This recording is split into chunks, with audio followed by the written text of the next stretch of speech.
Normally when you come here, we talk about this house. Today I'm going to take you to my childhood home, and I'm going to share a couple of stories that happened to me when I was a kid. That's me. I'm just a kid. As a matter of fact, this is taken in the backyard of the place I'm about to take you to right now. But in this video, I'm going to have a story of grooming. Some people might not know what that looks like. It comes in many different forms. But just be aware. So hopefully this video will be informative and maybe you'll share it. I grew up right here, this apartment right here. It's a 2-bedroom apartment with a single mom and my sister, and we grew up right there till I was a teenager. The biggest problem in the world on abusing kids and trafficking and all the stuff that has to do with that is right here. It's right here in America. So my mom's a single mom working hard, right? She has to work hard, pay the bills, no help from anybody. And so some people across the street from us, she thought were cool, and she let them babysit us. And that's where a lot of this stuff started, was right there, because they were sexually deviant. There's a psychology that happens, and you definitely don't tell anybody, because there's a certain amount of shame involved with it. And I'm just trying to share my story. So the people that are the closest to you, not some people that are far away, but those are the ones you're going to have to be cautious of. Those are the ones that are earning your trust to get to your kids. So my first example of being cautious would be the babysitter. It's people that you know that are going to hurt your kids. Now I'm going to take you to another place. This one's the hardest. I'm going to take you there right now and tell you what happened. Now I'm going to tell you the story, and you do with it what you will, okay? But they've never cleaned up this problem, and here we go. So when I was a kid and living in that apartment over there, I had a friend that kind of lived over by this church, and he introduced me to Father McGrath, and I'm going to call his name out. He needs to be called out. He was arrested, by the way. One of the unintended consequences of Sound of Freedom is that it wakes up these dormant memories that victims have. So I'm going to give you this information, but please stay to the end of the video, because when I got home and I was editing the video, I wanted to find the news article. I wanted to try my best to find the news article about Father McGrath. Because I remember when I was a kid that they arrested him. And I saw that story, and I wanted to hunt it down, and I wanted to provide it for you. And I'm going to read to you what I found at the end of this video. So please stay tuned. Father McGrath, he was at this parish right here. And he had one of those conversion vans. Big, boxy van that he would drive around, and he would collect up kids in the neighborhood and take us out once, twice a week, for sure once a week. We would go to like the Ground Round, if you ever heard of it. It was like an old restaurant back in the day, and when you went in there, they had like wood floors, and you could eat peanuts and throw the shells on the floor. And now, not all the kids that he hung out with, I mean, weren't all from single parent homes, homes. So it's just kids, But if you're at a single parent home, you're probably going to be more susceptible. So as he would pick up these kids, we would gather up, I don't know, man, every seat in the van almost. There must have been about 5 or 6 kids in there. And every week he would pick us up, and he would take us out to eat, and we would drive around in his van. And you can imagine, like, that's some pretty cool stuff. You never had to have money. Mom let us go with him because he was the preacher man, the father. And he would pick all of us kids up, and we would ride around in his van, and we would go to this restaurant, and we would eat, and we would laugh, and we would just literally drive the streets all night long. Now, in Father McGrath's van, he had a captain seats in the front of the van, okay? And in the middle of the captain seats, he had another chair, like a little bench, like a little stub that he made, and you could sit on that stub in between the 2 captain seats, and he would let you drive the van. Now, if you can imagine, if you were a kid, and that's pretty hot business, you know what I mean? And so you would, at first, he would set you in that seat, and you would drive with just your hand on the steering wheel. My left hand, or whoever was sitting there, their left hand would be on the steering wheel. He would manage the gas and the brakes, and you know, you'd be driving all over. We would drive for hours in that van, just aimlessly just driving around. And you know, everybody who wanted to set up there and drive the van could drive the van. And he had this thing that he did. What he did was he would set you up there, and then while you were driving the van, you know, like doing your thing. Oh, let me hold on. Once you had the left hand down, he would let you slip your leg in to the gas and the brakes. So I don't know if you guys are familiar with these vans, but you know, in the middle there, underneath the console, you know, there's like this big hump. So you're kind of straddled, if you know what I'm saying. So my left leg is in, or whoever's driving, their left leg is in on his side, your right side's in on the other side, or you squeeze it up right in front of you. So left leg's over there pushing the gas, pushing the brakes, driving the steering wheel. You're literally driving the van. And if you're like 10, 11, 12 years old, man, this is a big deal. So what he would do is he would have us driving the van. It's nighttime. We always went at nighttime, dinner time, afternoon, late afternoon. And he would act like he was falling asleep. And he would fall asleep in the chair while you were driving.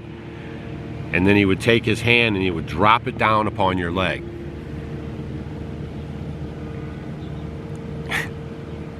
Okay? That's the innocent part, kind of. Like, that's the tester, if you will.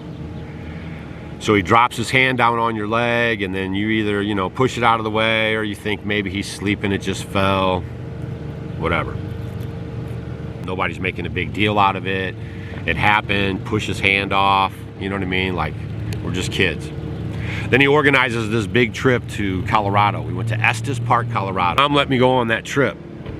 And so we all go on this trip to Estes Park, Colorado. I don't remember how many kids went with us. Nothing happened to me during that trip. Thank you. And then when we got home, you know, we were just all doing our thing. And we would come up here. See, that's over there is the rectory. That's where the priests live, inside that building right there. And, you know, while we're hanging out and stuff, like, he would always tell us, if you ever want to come by, you know, I'll leave $5 or $10 on the door. If you ever want to come by and get some money, if you need some money. And he would let us, you know, come by, get some money. But I came by this one day just to kind of see what was going on. And he was actually there and everything. So I went inside and was talking to him. And, you know, so I sat down in his chair inside of his room there, just me and him. And he was in the back room. And he came out from the back room. Just, I don't remember the general talk we were talking about. But he came out of the back room. And he came right towards me. And he sat down right in front of me, knelt down right in front of me. And he put his hand right on my leg, right on my thigh, and started to rub it.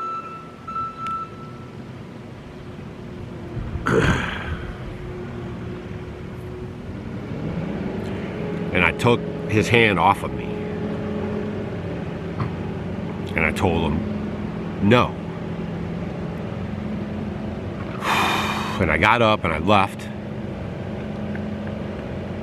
I left that building right there, and I never came back. I never talked to Father McGrath after that incident. And I never really talked to my mom about it too. One thing you guys got to realize is that when kids are put in positions like that and things happen to them, they don't really run around telling people. You have levels of guilt, levels of shame. You have the no one's gonna believe you. I mean, there's so much. Now everybody knows that they move these Catholics around to different parishes. As soon as they get busted at one of these churches, this has been going on since forever, okay? As soon as they get busted at one of these churches or somebody speaks up, the Catholic Church swoops in and then they move them around. It's a huge problem.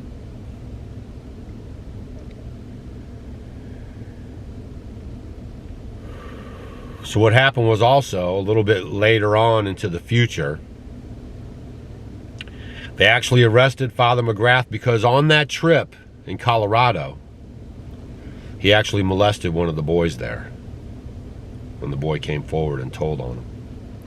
Now, I'm not saying the Catholic Church is the only one with this problem, but I am saying that it's public, knowledge. Like, some people might brush it off, but I mean, everybody knows, they've heard the stories of Catholic priests being busted, molesting kids, and being moved around from parish to parish to parish. So I'm not religion bashing, but I'm just telling my story.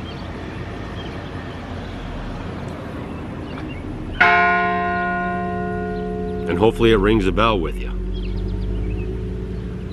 Because I'm just trying to bring awareness. I don't like anybody messing with kids on any level.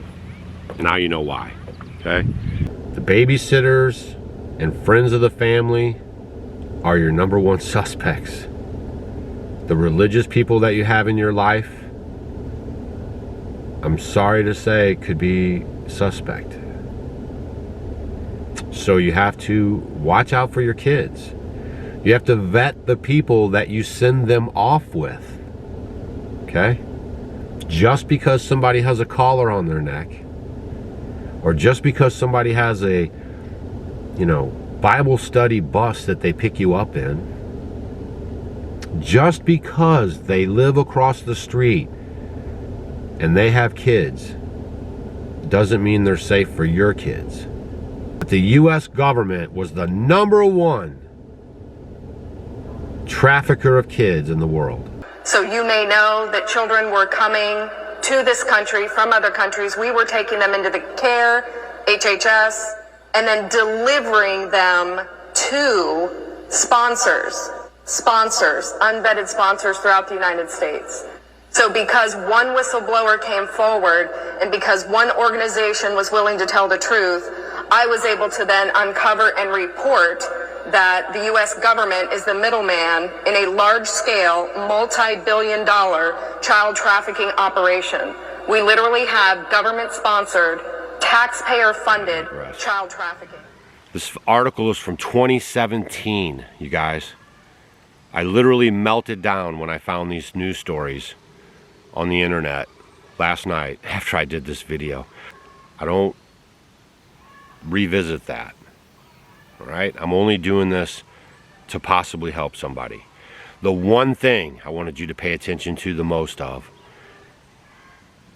is just by saying no, right? Like I knew I was in a bad situation. I was already a little bit street smart. So I fended for myself, okay? Please, if you find yourself in a position like this, please fend for yourself.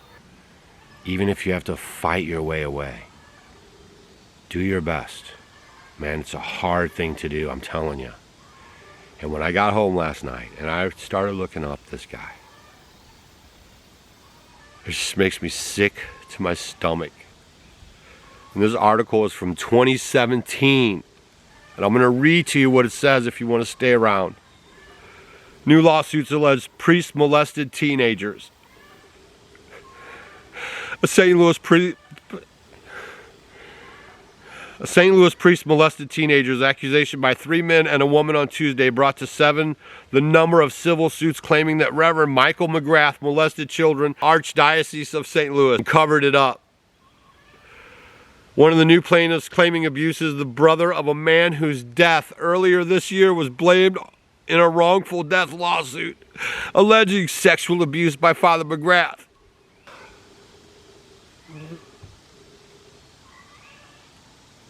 Just hang on. I'm angry that the Archdiocese enabled Father McGrath to sexually abuse me by moving him from parish to parish and not stopping him. Graham read in a prepared statement. The 3 men said that they were molested at various times in 1982 and 1987 while McGrath was the St. Simon and Apostle Parish in Concord Village and assisted at other churches. Please take the information, do with it what you will. If I find this guy, I'm going to put him on a video. I'm going to ask him why he spent his life with the church molesting kids. I'm going to ask him to his face. I'll talk to you on the next video.